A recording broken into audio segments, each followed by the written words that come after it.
Good morning, students. Today's our topic is expenditure method and measurement of national income. We already seen the production method and income method. Today's last method is expenditure method. It was given by Professor Fisher, right? देखते हैं expenditure method. This method has been developed from the definition given by Professor Fisher. The national income is measured by summing up यानी total monetary expenditure incurred on the goods and service by individual, family, firms and government during a year. This method shows the assumption of income equal to the expenditure. In this method of expenditure and income incurred in the purchasing finished goods or service during a financial year is included. Total expenditure during a financial year is equal to the GDP. Expenditure method में क्या करना है, पूरे साल में country में कितने firms and family ने गुड्स एंड सर्विस को क्या किया है, परचेज किया है, राइट। तो कहेंगे हमने कि उन्होंने पूरे साल में कितना एक्सपेंस यानी एक्सपेंडिचर खर्चा किया है, including every people in the country, उसको हम कहेंगे कौन सी मेथड, एक्सपेंडिचर मेथड। यहाँ पे माना गया है कि जितना एक्सपेंडिचर किया है सामने उतनी इनकम है कि नहीं वो देखना भी गवर्नमेंट का काम। इंपॉर्टेंट फैक्ट क्या है, first is 4 factor of monetary expenditure. 4 factor of monetary expenditure. पहला है कंजप्शन एक्सपेंडिचर। कंजप्शन का मतलब स्टूडेंट्स हमें समझना है, कोई भी चीज हम कंज्यूम करते हैं, यूटिलाइज करते हैं, यूज करते हैं, उसको कहेंगे consumption expenditure. It is the expenditure incurred on consumable goods by citizen, families and firm. It includes expenditure on a durable goods like TV, scooter, car, etc. Perishable goods like food grains, fruits, vegetables, service like education, medical, transportation, communication, etc. Right इसमें क्या है, कौन सा expenditure पहला गिना जाएगा, consumption. हमने कोई भी चीज मार्केट में जाके परचेज की और उसे कंज्यूम किया। ड्यूरेबल गुड्स यानी कौन से, जो लॉन्ग लास्टिंग चलते हैं, लंबे समय तक चलते हैं, टीवी, स्कूटर, कार वगैरह।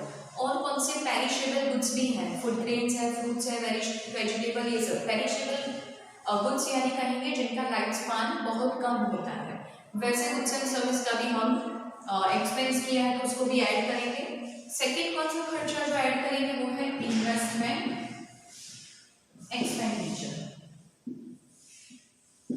इन्वेस्टमेंट एक्सपेंडिचर में है, it is expenditure incurred on the building of a factory, plant, machinery and necessary goods equipment for the profession.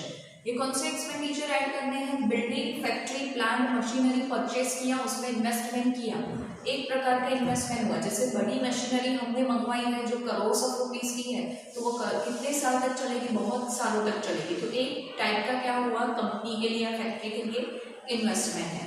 Building और फैक्ट्री भी इन्वेस्टमेंट है, इवन गुड्स एंड सर्विसेज जो उसमें equipments हैं वो भी इन्वेस्टमेंट है, तो वो भी ऐड करेंगे। थर्ड है governmental expenditure. Government expenditure, it includes expenditure such as consumption, investment and administrative expenditure etc. by central government, state government and local bodies. जो भी गवर्नमेंट ने खर्चा किया है, whether it's a central government, state government और local bodies. local bodies में क्या आएंगे, हमारे लोकल एरिया की म्यूनिसिपैलिटी, कॉर्पोरेशन को भी ऐड करके उन्होंने जितना खर्चा किया वो ऐड करेंगे, वो गवर्नमेंटल एक्सपेंडिचर।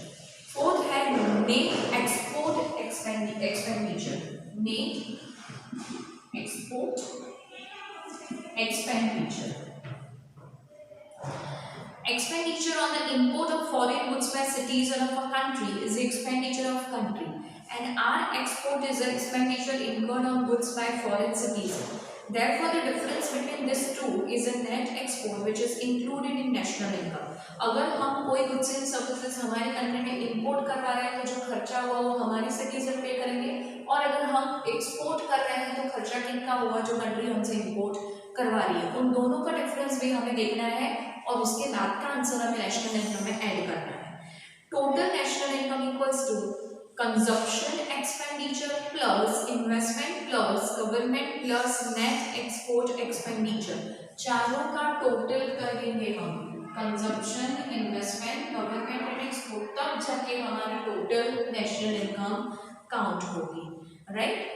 फिर सेकंड है expenditure not consider in national income, जो आपको नेशनल इनकम में कंसीडर नहीं करने हैं, not consider in national income. कौन से ऐसा एक्सपेंडिचर है?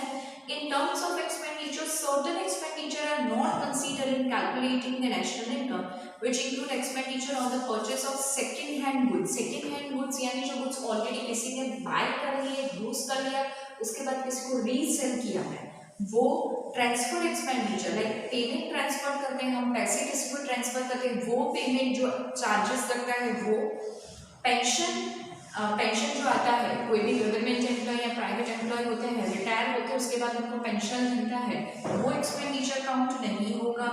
अनएम्प्लॉयमेंट अलाउंसेस, अगर कोई भी कंट्री में इंसान को जॉब नहीं है तो अगर गवर्नमेंट की स्कीम के हिसाब से उसको कुछ अलाउंसेस यानी पैसे मिल रहे हैं क्योंकि वो अभी तक अनएम्प्लॉयड है, वो भी एक्सपेंडिचर में काउंट नहीं होगा। Financial assistance to the widows यानी जिनके हस्बैंड नहीं होते, विधवा होते हैं जिनको, अगर उनको कोई पैसे की मदद की है, वो भी एक्सपेंडिचर हम गवर्नमेंट काउंट नहीं करनी है। Expenditure on purchase of old share, expenditure on the goods of interim use और not consider in national income, जिनके ऊपर अभी भी प्रोसीजर करना बाकी है, वैसे गुड्स इंट्रीम यानी सेमी फिनिश गुड्स हैं, वो भी नेशनल इनकम में ऐड नहीं होंगे। देन किसी से ओल्ड शेयर, किसी को ऑलरेडी शेयर मार्केट में इन्वेस्टेड थे, उसको हमने फिर से उसने रीसेल किया, हमने परचेज किया, तो उनका भी एक्सपेंडिचर ऐड नहीं होगा। Some expenditure are incurred without the production of goods and service which involve only the transfer of money expenditure like subsidy are not considered in national income। Subsidy का मतलब होता है गवर्नमेंट कोई भी financial help आपको करती है, जैसे कि आपने लोन लिया है 10 लाख रुपीस का, लेकिन सब्सिडी लोन है तो गवर्नमेंट आपको बोलती है तो सिर्फ 8 लाख रुपीस 8 लाख रुपए भर सकते हैं, तो जो 2 लाख रुपए हमने भरे नहीं है या गवर्नमेंट खुद अपने हिसाब से करेगी, वो एक्सपेंडिचर गवर्नमेंट काउंट नहीं करेगी। फिर थर्ड है difficulty in calculating national income, difficulty in calculating national income. The official data of people expenditure cannot be obtained and therefore it becomes difficult to calculate national income by this method. For example, business person named Arun gives 30,000 as a salary to the Mela and accountant and consider 30,000 as expenditure incurred. Now Milab gives 3,000 to Khushbu who is a domestic helper. This becomes Milab's expenditure, hence a question arises, what is the actual expenditure? 30,000 plus 30 plus 3, 33,000. Thus, problem of double counting arise even in expenditure method of calculating national income. National income count करने में expenditure method से जाएंगे तो आपको double counting system दिखेगा।